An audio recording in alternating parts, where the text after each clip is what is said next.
పశ్చిమాసియాలో జరుగుతున్న యుద్ధ ప్రభావం పెట్రోల్ ఉత్పత్తుల ధరలపైనే పడుతుందని, రవాణా ఖర్చులు పెరిగి నిత్యావసర వస్తువుల ధరలు మాత్రమే ప్రేమవుతాయని చాలా మంది అనుకుంటున్నారు. కానీ యుద్ధ ప్రభావం మన ఊహకు కూడా అందని రంగాలపై పడుతుంది. ఫార్మా రంగం, బల్క్ డ్రగ్స్, యాక్టివ్ ఫార్మాస్యూటికల్ ముడి పదార్థాల సరఫరాలో కలుగుతున్న అంతరాయాలు మందుల ధరలపై ప్రభావం చూపుతున్నాయి. ఇప్పటికే తెలంగాణ మందుల షాపుల్లో అందుబాటులో ఉన్న స్టాక్ అంతా యుద్ధం మొదలు కావడానికి ముందు తయారై వచ్చింది.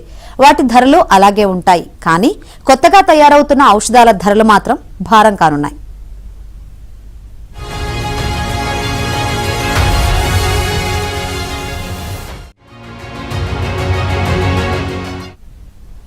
మందుల తయారీకి ఉపయోగించే ముడి పదార్థాల ధరలు 200% నుంచి 300% వరకు పెరగడమే ఈ పెరుగుదలకు కారణమని ఫార్మా రంగాలు పేర్కొంటున్నాయి.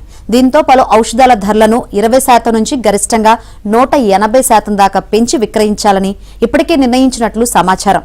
సుమారు 900 రకాల ఆవశ్యక ఔషధాల ధరలు పెరగనున్నాయి.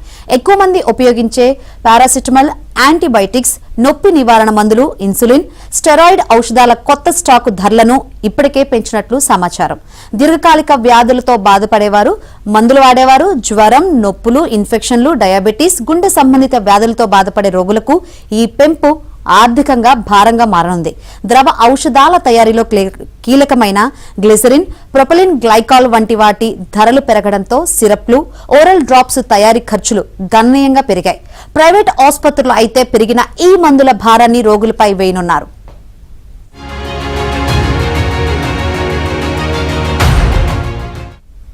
ఇక ప్రభుత్వ ఆసుపత్రుల్లో బడ్జెట్ పరిమితుల వల్ల మందుల సరఫరా కొంత ఇబ్బందికరంగా మారనుంది. ఇప్పటికే మందుల సరఫరాదారులు చేతులెత్తేసినట్లు సమాచారం.